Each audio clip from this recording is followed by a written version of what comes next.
माझ्यासोबत शिवसेनेचे उपनेते आदरणीय अर्जुन भाऊ देखील आहेत, आमचे रवींद्र दंगेकर साहेब देखील आहेत। एक दोन दिवसापूर्वीपासून दंगेकर साहेबांच्या बाबतीतली एक जी बातमी आपल्याला बघायला मिळते किंवा ऐकायला मिळते की त्यांनी भाजपाचे नेते आणि देशाचे गृहमंत्री अमित शाह साहेबांच्यावर काहीतरी टिप्पणी केली, अशा पद्धतीची एक बातमी प्रसिद्ध झाली।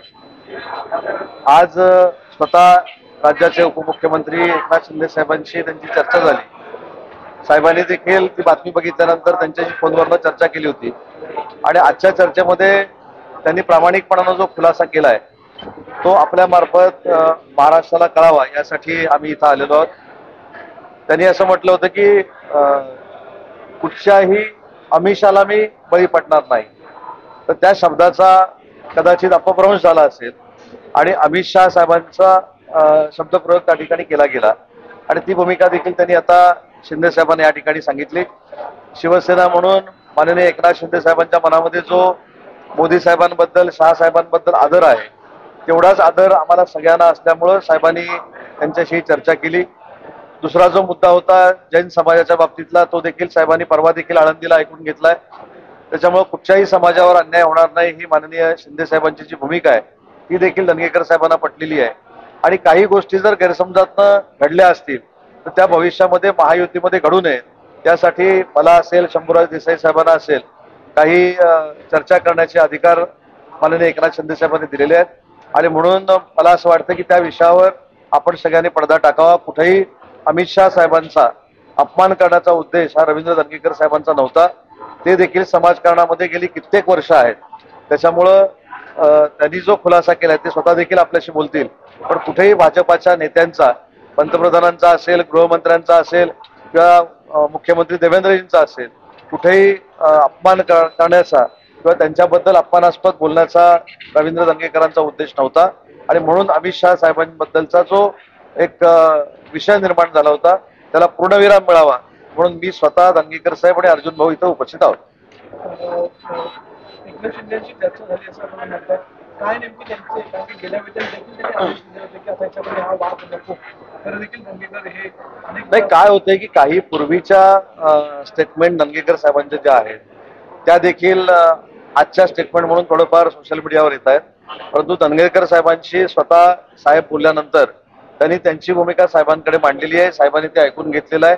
काही जबाबदारी माझ्यावर आणि शंभूराज देसाईंवर देखील टाकलेली आहे। त्या संदर्भात आम्ही नक्की चर्चा करू, परंतु कुठेही महायुतीला बाधक होईल असं आमच्या कोणाकडनंही होणार नाही। कॅबिनेटमध्ये शेतकऱ्यांच्या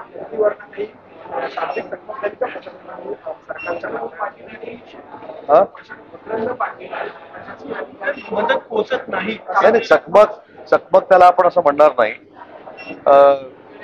दोन्ही उपमुख्यमंत्री, मुख्यमंत्री त्या ठिकाणी उपस्थित होते। आमच्या सगळ्यांची भूमिका अशी होती की शासन शेतकऱ्यांच्या प्रेमापोटी, शेतकऱ्यांना ताकद देण्यासाठी निधी तातडीनं जिल्हा स्तरावर पाठवतोय।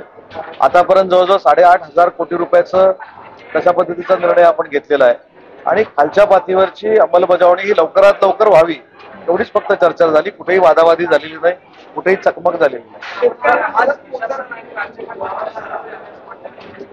नाही। समन्वय नव्हता कधी। एखादी सूचना कॅबिनेटमध्ये कॅबिनेट मंत्र्यांनी अधिकाऱ्यांना करणं ही कॅबिनेटचीच प्रोसिजर आहे, त्याच्यामुळे मला असं वाटत नाही कुठं वाद झालाय।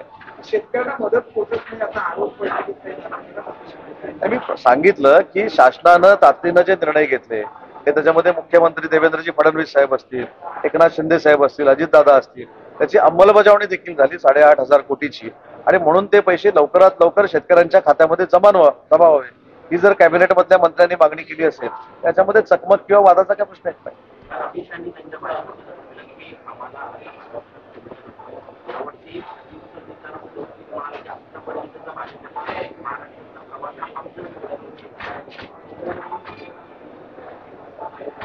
आता मला असं वाटतं की विधानसभेची निवडणूक आपण बघितली, लोकसभेची निवडणूक आपण बघितली, एवढंच तर बेस्टची निवडणूक देखील आपण बघितली जी 12,000 मतामध्ये बॅलेटवर झालेली निवडणूक।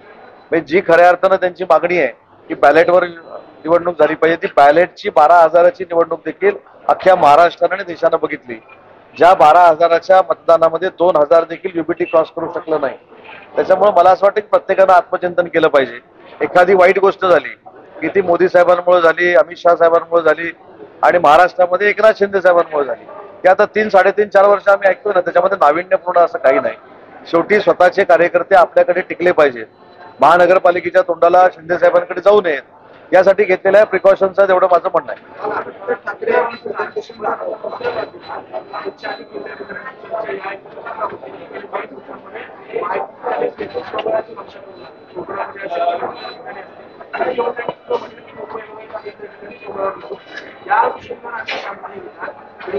पण मला असं वाटतं की मुख्यमंत्री महोदयांचं अधिकृत विधान हे कुठेही आम्ही बघितलेलं नाही की मुंबईमध्ये युती करून लढू आणि बाकी सगळीकडे युती न करता लढू. तिन्ही नेते हे अतिशय सक्षम आहेत. महायुतीनंच आम्ही सामोरं जाणार आहोत. आणि मी अनेक वेळा असं सांगितलं की माझ्यासारख्या मंत्र्यानं युती होणार किंवा नाही याच्यावर बोलणं योग्य आहे का, मला तो अधिकार आहे का.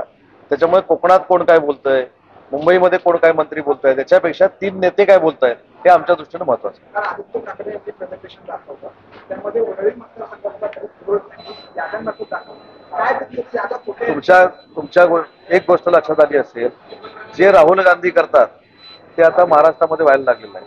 त्यांनी अशा पद्धतीचं प्रेझेंटेशन दिल्लीमध्ये केलं. दिल्लीमध्ये असाच एक पिक्चर दाखवला. तो पिक्चर यांनी 6व्या रांगेमध्ये बसून बघितला. ते आता इथं झालं. याच्यामध्ये नाविन्य काहीच नाही. जे दिल्लीमध्ये राहुल गांधी करतात त्याची रिप्लिका इकडे असते, बाकी काय.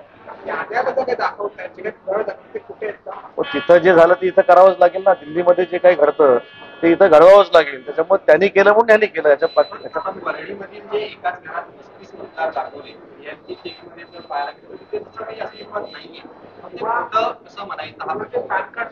मला असं वाटतं की आपण सगळ्यांनी मतदान केलेलं आहे. मतदानाची प्रोसिजर आणि मतदार नोंदणीची प्रोसिजर ही जगजाहीर आहे. ह्याच्यामध्ये ते नाविन्यपूर्ण असं काही सांगत नाही. किंबहुना त्या मतदारसंघावर त्यांचं दुर्लक्ष असावं. ज्यावेळी तक्रारी येतात त्यावेळी तक्रारीचं निवारण करणं आणि ती तक्रार खरी आहे दाखवणं ही आपली जबाबदारी आहे मतदार यादीतली. आणि त्याला पिरियड पण दिलेला असतो.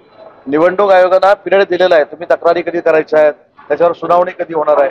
पण कधी स्वतः यादीच बघितलेली नसल्यामुळं, मतदारसंघाकडेच लक्ष नसल्यामुळं आता कदाचित ती यादी त्यांना सापडली असेल. पण ही प्रोसेस आहे. माझ्यापेक्षा जास्त अर्जुन भाऊ तुम्हाला सांगू शकतील की 1995च्या मंत्रिमंडळामध्ये ते देखील होते. आमच्यापेक्षा अनेक त्यांनी जास्त निवडणुका लढवलेल्या आहेत. त्याच्यामुळे ही प्रोसेस आहे ना, निवडणुकीमध्ये किंवा मतदार यादीमध्ये काय काय करायचं, कधी आक्षेप घ्यायचे, कधी नावं बाजूला करायची, कधी आक्षेप घेऊन नावं बाजूला करायची, ही प्रोसेस असते. या प्रोसेसवरच ज्यांचं लक्ष नाही त्यांनी आता निवडणुकीचा फक्त मुद्दा बनवलेला आहे. धन्यवाद. सर एक शेवटचा प्रश्न